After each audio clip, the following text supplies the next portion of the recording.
using media. Howard Stern is the latest of the media. But I want you to understand how dire the situation really is. The fact of the matter is that right now, the so-called deficit, everybody talks about deficit. What that means is how much more just the federal government is spending than what they're taking in, than what they predict they take in, because what they're actually taking in is about 60%, maybe less than their prediction. But right now, on the official records, it's $1,812 billion. Now, historically, it's only been even close to that kind of deficit between income and revenue and spending during World War II, and we even are exceeding them. In fact, the national debt today is $34,687 billion and $1 million every millisecond. All right? By this time next week, we will be well in excess of $35 trillion. And the reason is, it's intentional. It's intentionally happening. So when you see Joe Biden not answer questions, it should startle you, because this isn't about politics anymore. This isn't about Democrats and the step and fetch Republicans like Chris Christie or Mitt Romney. This is the fact that our government is determined to put us into bankruptcy, because once we are there, it's emergency powers. And then all bets are off for our property rights. So the dimwit went on Howard Stern, which I have to confess to you, as somebody who does a talk radio show, do you know I rarely ever listen to talk radio? It's the truth. So when people say, oh, when Rush Limbaugh, I had heard Rush Limbaugh. I did, but I was working. I had heard Howard Stern, but I was working. Now, the two, when you compared them, one of them was of substance, the other is a clown. Howard Stern is today what he's always been, a dirty clown. All of it an act, all of it a fraud. So he's the perfect stooge to go on, because he's worth a tremendous amount of money. And people in that arena, they don't like to do what me and you do, pay taxes. See, Howard Stern doesn't like to pay taxes any more than any of the other Silicon Valley's oligarchs who go to the White House and bribe, and talk to Joe Biden or pretend to talk to him and say everything's fine. So what you heard today, you're lucky. We do have the rehearsal tape, because you got to heat this guy up. Let's talk about your cable ASO order. Let's talk about buttered sausage. Talk about buttered sausage, where it comes from, what it does. Why is it doing what it's doing? Get it out of my face. What about buttered sausage? That's not your jam. It's not your thing. You don't like it? It's not my jam. I don't buy jam. I buy honey, and I kiss it on the lips. So after that, they gave him the Viagra, they gave him the amphetamines, they gave him the Starbucks to prop him up, and they got him back on track. But it didn't go much better than that. I got put in that 10 most eligible bachelor's list. You were a United States Senator, you were a catch. Yeah. And so, and a lot of lovely women, but women would send very salacious pictures, and I just give them the Secret Service. I thought somebody would think I was, and I just gave up. I find this interesting. See, because Joe Biden was always a low-life scumbag. In fact, it's well known that he has over 15 non-disclosure agreements with women he accosted. He also raped Tara Reid. This is something that has been well known about Joe Biden. He hung around with another scumbag, Kennedy, Ted Kennedy, may he burn in hell 1,000 millenniums, and Chris Dodd. They were all very close. They were all degenerates. So this is fascinating to me. And the greatest thing about what the Democrat Party does is they constantly go on the offensive to protect the very crimes they commit. That's exactly what you're witnessing here. So Joe Biden still goes on and pretends to be a man. I don't know if you're going to debate your opponent. I am somewhere. I don't know when. I'm happy to debate him. He's happy to debate him. But like, for example, I mean, Trump makes fun of me. Right. Everybody makes fun of you. Even the people who tell you you're the president, they all make fun of you. Because what's happening is insanity. So we only have one option, to laugh at the ridiculousness that anybody would think you're capable of anything. Here's the kind of guy in the neighborhood you wish you could have gotten in the neighborhood, beat head to head. At any rate. Who'd you ever get head to head? Sally? Nobody. You'd get your ass kicked today like you would have got your ass kicked in the 60s, which is why you went for the 5 deferment. Did you see where Biden wants to take me? He wants to bring me to the back of the barn. They asked me would I like to debate. I said no. I said if we were in high school, I'd take him behind the gym and beat the hell out of him. I'd love that, Mr. Tough Guy. You know when he's Mr. Tough Guy? When he's standing behind a microphone by himself. I watched him at the beach. He wasn't able to lift a beach chair, which is meant for children to lift. If he took me behind the barn and I went like this, I believe he'd fall over. I believe he'd fall over. You believes that?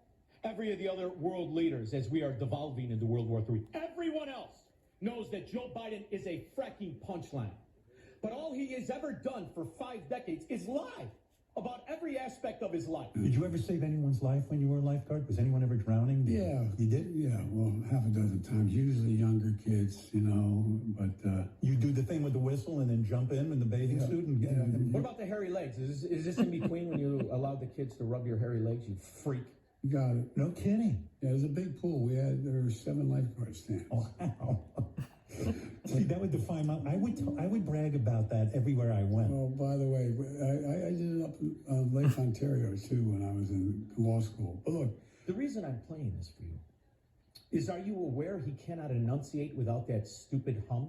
That stammering hum that mostly only nurses and dementia clinics listen to all day? This is supposedly the President of the United States. One of the things that... What, you saved a dude's life when you were in law school? You were still doing the lifeguard thing? The lifeguards, I mean, you know, people just need help sometimes. I mean, it's not like it's so heroic. I learned a lot. Yeah, and by the way, I've played you the high points. It goes down from there. And I looked at my mom, I said, honey, you haven't said anything. She said... Now, first of all, I was very close with my mother, Squirrel. You ask anybody who knows me.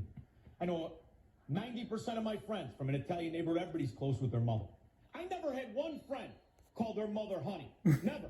I think that's a little creepy. That must be something in Delaware. And I looked at my mom, I said, honey, you haven't said anything. She said, Joey, remember?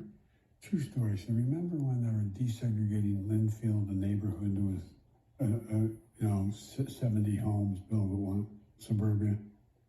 The part that is annoying, Squirrel, is that most people don't understand who he has been his entire life and who Robert Byrd was. Not only one of his closest friends, his own described out of Joe Biden's mouth when he could think and form a sentence, his mentor. He was a Ku Klux Klan wizard. I don't even know what the hell a wizard is, but I would have probably slapped his teeth out of his mouth. I guarantee you the wizard didn't go into an Italian neighborhood. And I told you, and there was a black family moving in, and there was people who were down there protesting. I told you not to go down there, and you went down. Remember that? And you got arrested for standing on the porch with a black family. Right. And they brought you back, the police. And I said, yeah, Mom, I remember that. Why, did you have dementia when your mother was still alive? How long has that broad been dead? In the meantime, he went to Cornell. You were going to go to Cornell? You know what happened in Cornell, don't you, Squirrel, in 1969? It's a very tumultuous time. In fact, it was the hub of anarchy. You were at Syracuse. I was at Syracuse. It's a good law school. Right. But I thought I was going to go to either Cornell or no. Anyway, It's all scripted. They give him just simple talking points, and he can't remember the fracking lines. But in the meantime, what Joe Biden delivers is the absolute and total corruption that the Leviathan feasts on. As we go deeper and deeper into bankruptcy every millisecond, well, this idiot's in charge of anything. In other words, we're helping Ukraine while at the same time investing in our own industrial base, strengthening our own national security. And that's why you don't hear any of the Republicans talk against any of the major schemes of the mafia, of the Leviathan, because their Republicans are in on it, and they know what's at stake. Every once in a while, they'll reveal themselves, mainly when they think nobody's watching. But luckily for me and you, I have a lot of friends in the food distribution business, and I knew Chris Christie was somewhere, that fat slob. I would have preferred any of those people over Trump. Ramaswamy and Trump, I would have hoped for a death match. Where they both die. A literal death match. Where they both die.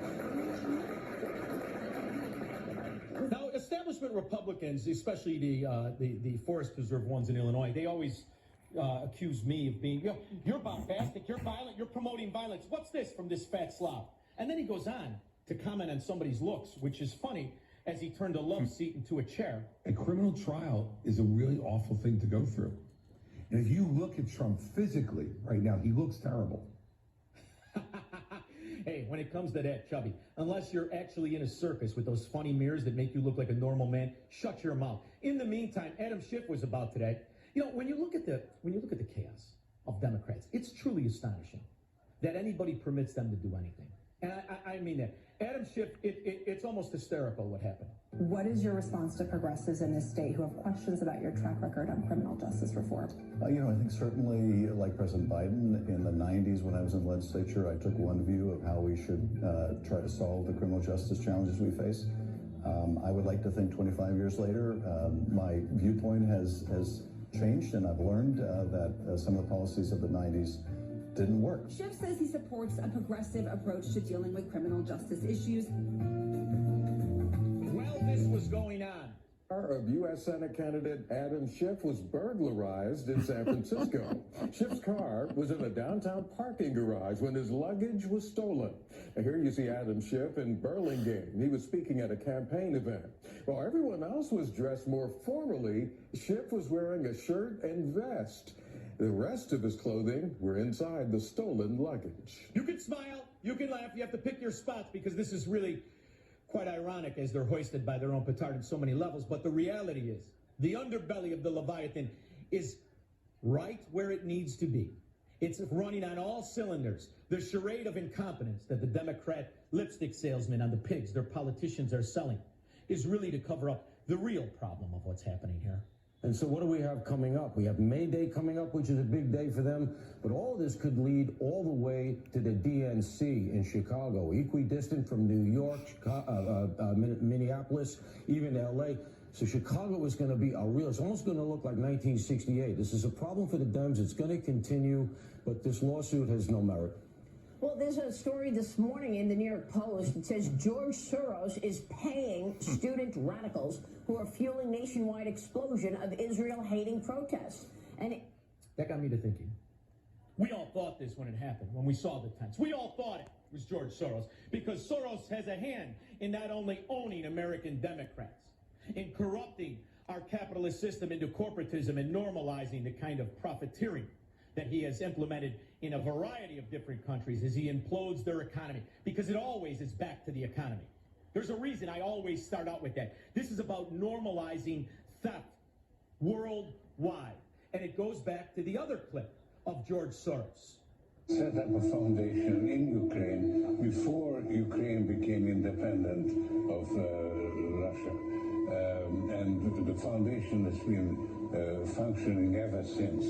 And that's a well-known thing. George Soros and our support for Ukraine, which, by the way, all of the prime ministers or whatever the hell the Soviet Union called their presidents during the Cold War, all of them were Ukrainian. Did you know that's right? Oh, it's true. From Khrushchev to Brezhnev to what's his name, Chernenko, whatever the hell his name was. All of them Ukrainian. Find it ironic that we, the opposition during the Cold War, all of a sudden we're throwing all of this money into Ukraine. And it's going right in the pockets of all of these corrupt whores. So it's in their best advantage to create and implement that platform here in America.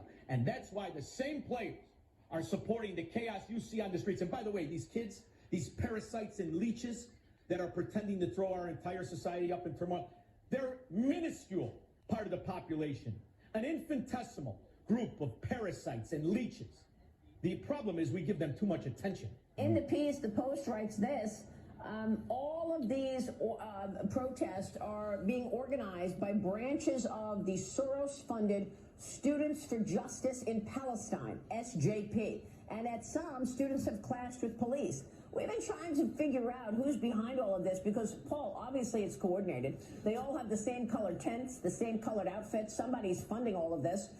One of my guests yesterday said, don't be surprised if you learn more that it's the Communist China Party, the Communist Party of China behind it as well. But this Post story here is talking about this SJP parent organization. It's been funded by a network of nonprofits, ultimately funded by, among others, George Soros, the billionaire left-wing investor. Yeah, we've seen this in the past. They use all of They're missing something.